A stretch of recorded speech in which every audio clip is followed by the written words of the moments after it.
Hey guys, David here. So you guys have seen some stuff today. Amanda went live today because, well, sick and tired of it.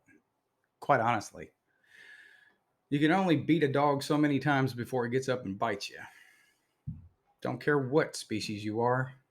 Eventually, something will bite back. Well, today Amanda bit back.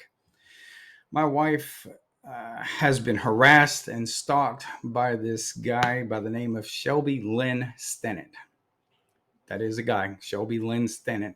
His mother, as well, Sarah Stennett, who swore she would take care of the grandchild while in their custody. Well, let's start with a couple of things. One, this all started because he demanded her to come home, and the way that he demanded her to come home was he took a damn picture of himself, pointing a gun, demanding that she get home. That wasn't very smart. And he told the judge it was just a joke. Pea-sized brain right there. I don't care what you call it. I don't care if this is in court or not. Quite simply, it's not a joke. You never threaten a woman. You're not a man if you have to resort to a gun on a photo demanding that somebody come home. You're not a man. You're far less. Well, an EPO was served. Then it became a domestic violence order for 3 years, no contact, so on and so forth. He still continued to contact my wife. We have pages that are like this that has 1, 2, 3, 4, 5, 6, 7, 8, 9 text messages, thousands of them in 3-inch binders. That was actually given to the prosecuting attorney, Anna Roberts Smith. She says she wasn't going to look at it. In fact, we were told by Brian Gettle that he was never going to stop. Just pack up your stuff and move. So we did. We sold the house and we moved to Richmond. Then he took and used the common child to find out where we lived. Actually, was in our neighborhood.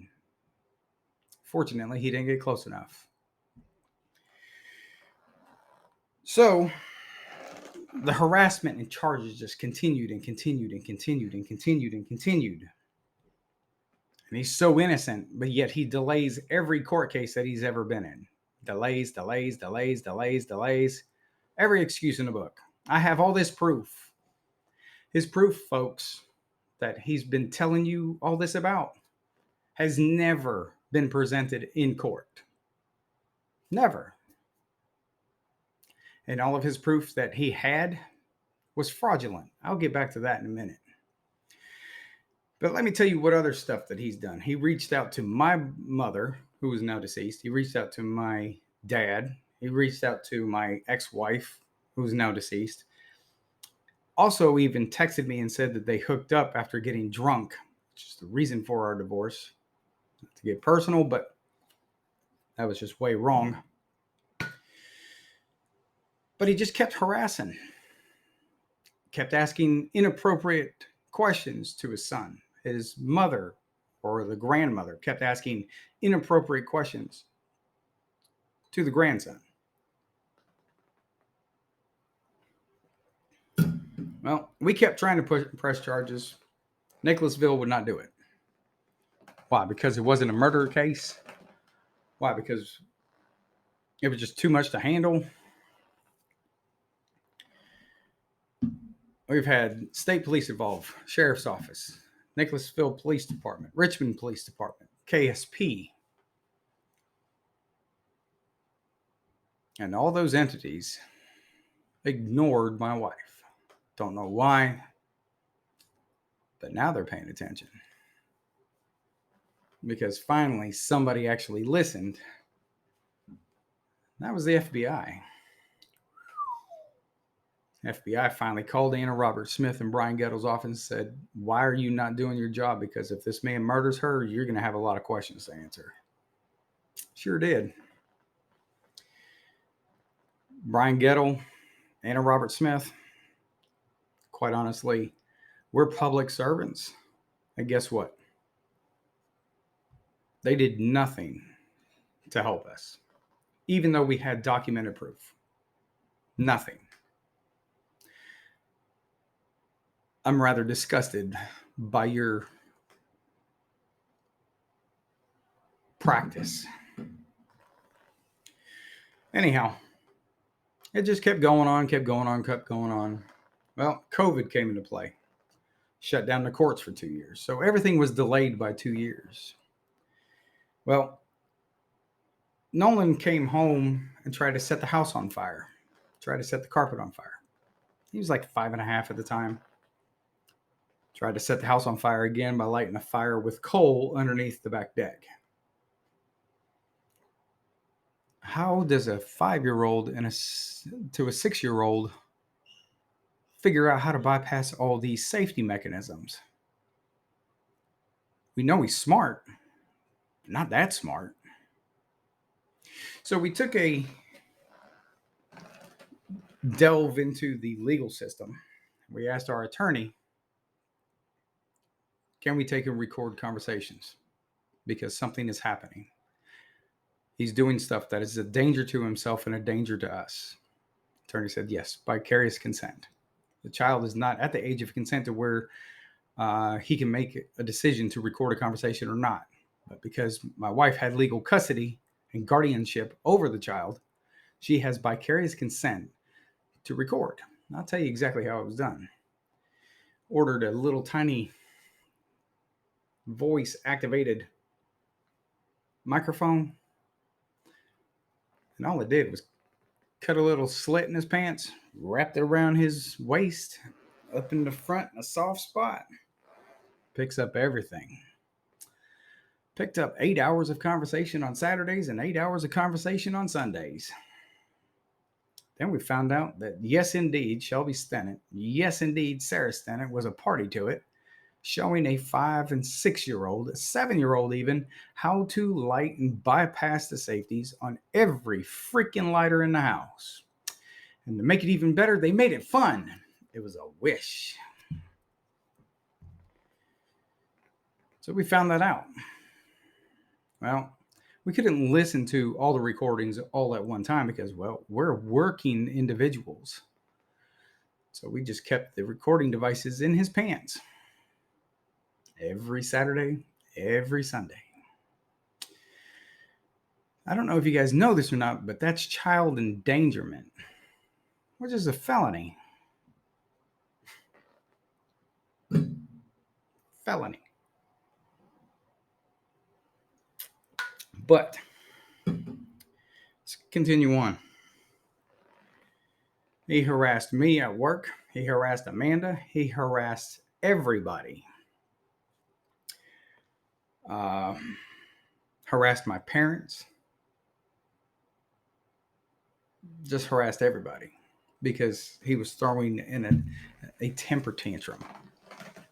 Now, I will say this. I never, and I clearly stated this to you several times, Shelby, that I wasn't there to replace you as his father, and point blank told you that a boy needs his father in his life. You refused. Not once. You're a good dad. Not once have you paid child support. Not once have you paid a doctor's bill. Not once have you offered any assistance whatsoever. But you out here buying drones. You out here buying cameras. Out here buying motorcycles. Out here buying shoes. But not once have you paid child support. You got kicked out of your house because you threatened a woman with a gun. You got kicked out of the house because you weren't contributing to the family. You were a couch potato.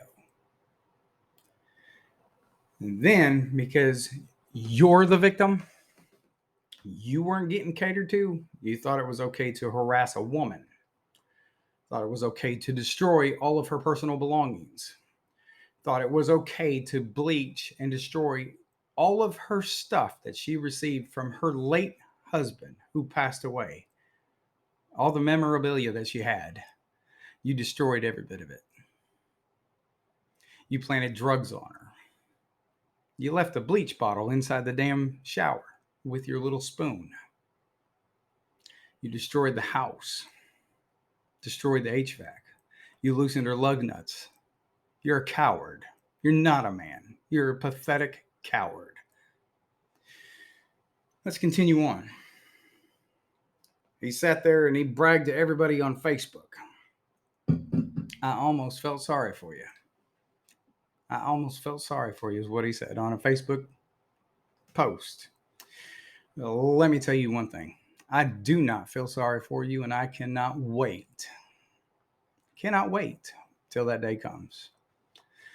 Persistent felony offender, you got a couple of felonies right now against you. One, that you were just indicted for felony evasion of child support because you haven't paid in a year or more like you're $5,000 behind on child support after having to be ordered to pay child support.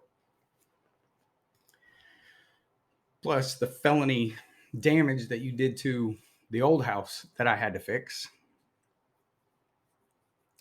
that I had to pay for to make sure that your son was taken care of. Make sure my kids were taken care of. You only think of yourself. You don't think of nobody else. You got your mom doing the dirty work now. There's only one problem with this whole thing. See, folks, we stuck the recording device in Nolan's pants with legal advice. We were recording Nolan. We didn't leave a recording device in their house. It was on Nolan. It came with Nolan. It left with Nolan. So Sarah, grandma, is not a victim. She was never hurt. Never. The recording never turned her into a victim. She turned herself into a victim because she was ignorant, and she was willfully ignorant and found to be unfit to take care of a minor child. And the judge knew that she was being manipulated by her child. That's why she was found to be unfit. That's why she was found to be willfully ignorant. So, they want to try to press eavesdropping charges on my wife. Go ahead. May the force be with you. My wife is an outstanding citizen. Even if she was indicted, even if she was found guilty, she's not going to spend a day in jail. After 1 year's time, it's going to come off her record. Clean as a whistle. Bad boy. Bad girl. You, sir, are a persistent felon. PFO. Not only do we have you teaching a child how to take and get bypast the safeties on lighters, but we also have you forging documents to make my wife look like a liar and presenting them under oath as fact. That's a Class C felony. Would you like another 10 years? Go ahead. Keep messing with my wife. All the prosecutors know it. Everybody knows it. Everybody's heard it. So go ahead.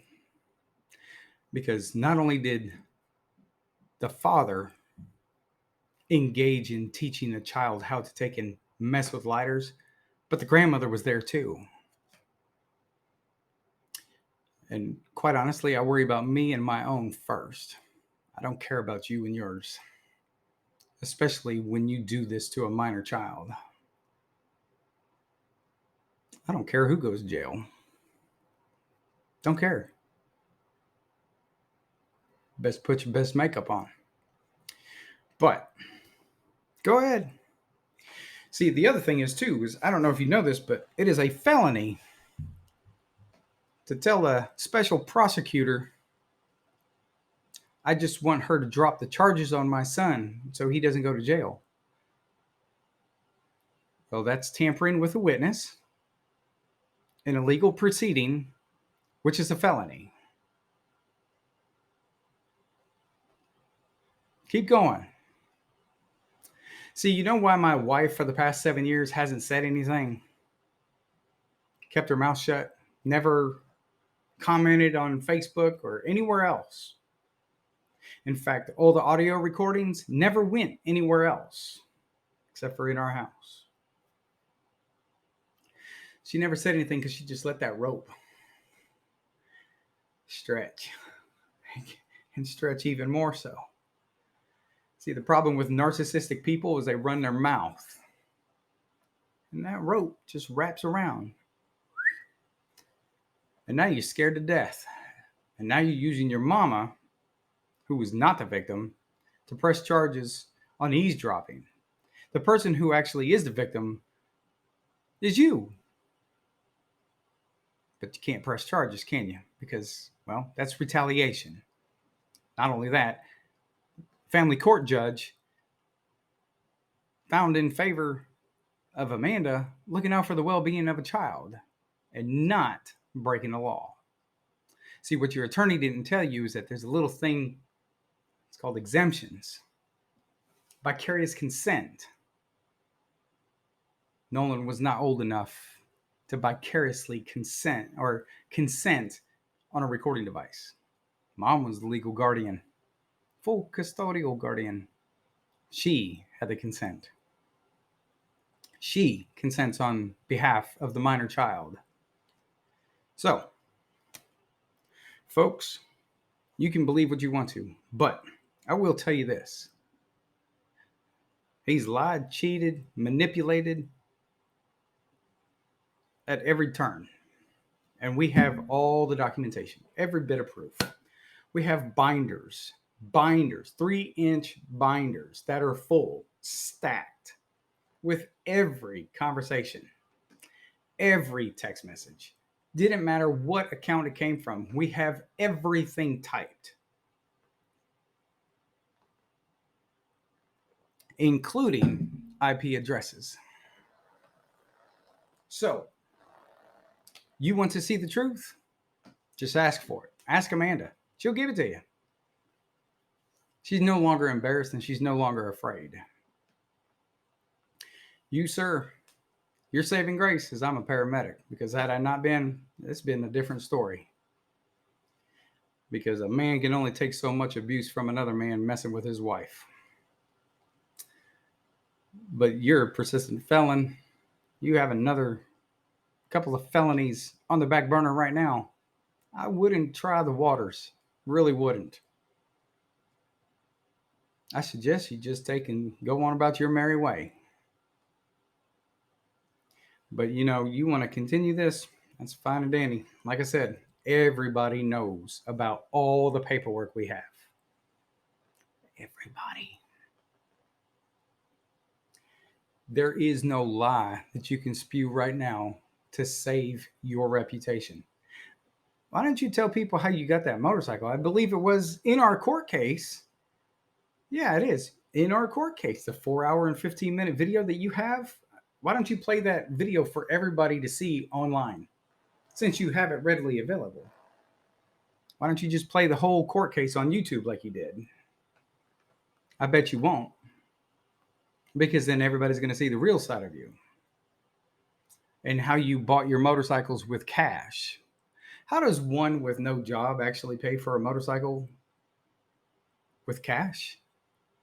I'm going to say it's either drugs or donated money to your legal funds. You're going to pay those people back because you lied and manipulated? Because guess what? We have all the proof. Every text message. You did harass my wife. Mentally, physically, sexually. You apologized in writing, from your Facebook page, from your text messages. She has them. Don't worry. It's coming out. So beware. Like I said, I don't care who's going to jail. It ain't her. It ain't me. But I know 2 people who just lied. Anyways, only advice I got to say is grow up. It's time to be a man. As Judge Moss said, you're a 43-year-old man living in your mama's basement. Loser.